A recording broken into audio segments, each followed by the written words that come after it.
Alors, bonjour à toutes et à tous, Michel pour le direct de la Web TV. Alors aujourd'hui, on est parti un petit peu plus loin. Il y a longtemps qu'on n'était pas venu. On est à Landrecies avec Grégory. Bonjour Grégory. Bonjour.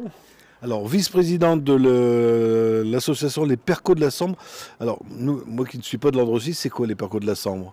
Alors, les Percos de la Sambre, c'est une association agréée au niveau de la pêche, donc de la fédération de pêche. Nos missions, ça va être la protection du milieu aquatique si on le peut, un peu délicat sur un canal, mais ça va être surtout le développement de la pêche. Nous, au niveau de Landrecies, on développe au niveau de, on va dire, l'éducation à la pêche, pardon.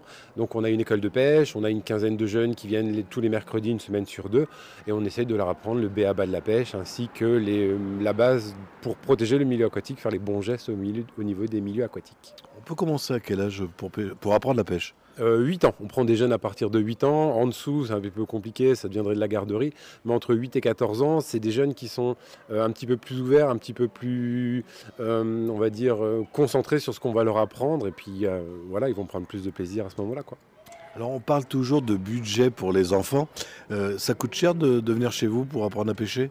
Non, ça coûte pas cher. On est sur 10 euros. À la base, avant, c'était gratuit. Mais on s'est rendu compte qu'il y avait des jeunes qui venaient, prenaient la carte et partaient. Donc, on met une modique somme de 10 euros. C'est le prix de la carte de pêche. Et à la fin de la session, en fait, à la fin de l'année, on leur offre la carte de pêche. Donc, ils peuvent partir pêcher légalement sur les bords du canal. Il faut aussi amener son matériel? Non, on ne peut pas le voir ici, mais on a tout le matériel qu'il faut. On a des stations, on a les cannes, tout le matériel est fourni. Les jeunes arrivent, entre guillemets, les mains dans les poches et repartent avec une expérience qu'ils vont accumuler au fur et à mesure des mercredis. Alors, moi qui ne suis pas du tout pêcheur, qu'est-ce qu'on pêche dans la région? Vous n'êtes pas pêcheur? Il va falloir s'y mettre, venez chez nous. Qu'est-ce qu'on pêche? Alors dans le canal de la Sambre, deuxième catégorie, principalement ça va être pour des espèces carnassiers, le brochet, cendre, silure, on a du silure qui est arrivé depuis ces dernières années.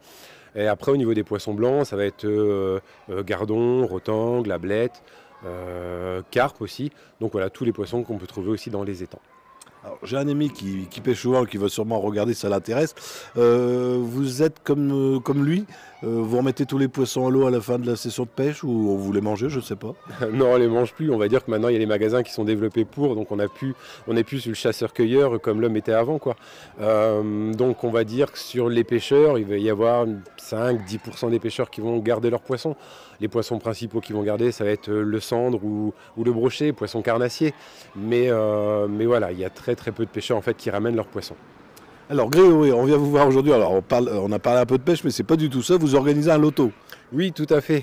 Loto, alors on est une association, on se développe, on n'a pas de rentrée d'argent direct, donc si on veut pouvoir continuer en fait à offrir à nos jeunes du matériel de bonne qualité, parce qu'on n'attire pas des mouches avec du vinaigre bien sûr, donc si on veut pouvoir les attirer dans cet univers qui est la pêche, on organise des événements, donc là ce loto, l'année dernière Belote, qu'on va remettre encore cette année en cours, quoi.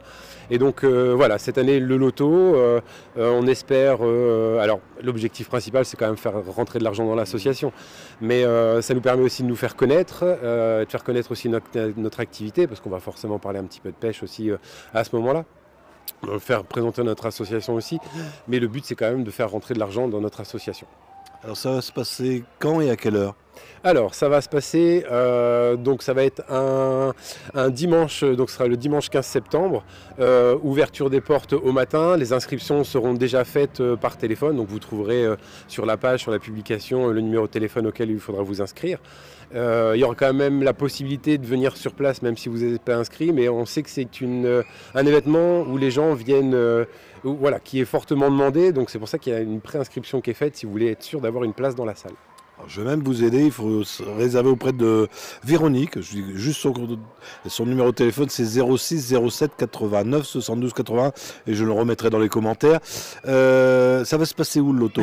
Alors ça se passe au niveau, donc Landrecies forcément, le plus simple c'est au niveau du lycée Duplex, au niveau du lycée Lutec, il y a un gymnase, juste en face du gymnase il y a une salle polyvalente qui nous est prêtée, enfin non elle ne nous est pas prêtée par la mairie pardon, il a fallu quand même payer un petit peu quoi, mais voilà, donc ça se passe au niveau, vous mettez dans le GPS le lycée Duplex, vous trouverez, il y aura une salle, il y aura des affiches, des indications routières pour pouvoir vous y guider, donc vous trouverez facilement. Sinon c'est l'espace Schumann. C'est ça. Mais bon, Schumann... Pour ceux qui ne connaissent pas du tout. Alors, ce qui est important pour un loto, est-ce qu'on vient avec son manger ou on se restaurer sur place, sur une buvette?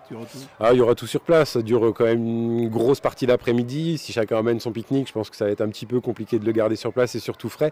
Donc sur place, il y aura de la restauration, chaude, froide, il y aura des boissons aussi. Donc il y a tout ce qu'il faut pour pouvoir se sustenter, comme on pourrait dire.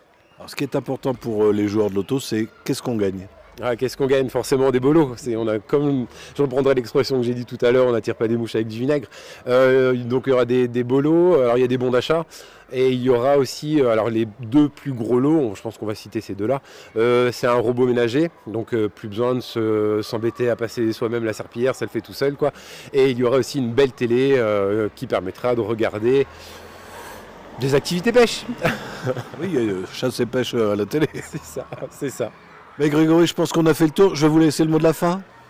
Tout simple, venez nombreux, c'est principalement, comme j'ai dit, pour nos jeunes. Plus vous serez de monde, plus on aura financièrement de l'argent, plus on pourra leur offrir des belles choses et on pourra continuer à les emmener vers la pêche. Donc venez nombreux. Merci Grégory, pardon. Alors si vous avez envie de pêcher, vous venez à Landrecies, c'est pas compliqué, vous trouvez facilement. Sauf si vous n'avez pas le bon nom de la bonne rue, ça m'est arrivé tout à l'heure. Si vous avez des amis qui n'ont pas Facebook, ça repassera tout à l'heure sur le www.ledirectdewebtv.fr et on sera ce soir en haute définition sur notre chaîne YouTube. Grégory, bonne pêche et bon loto. Merci beaucoup, bonne continuité à vous.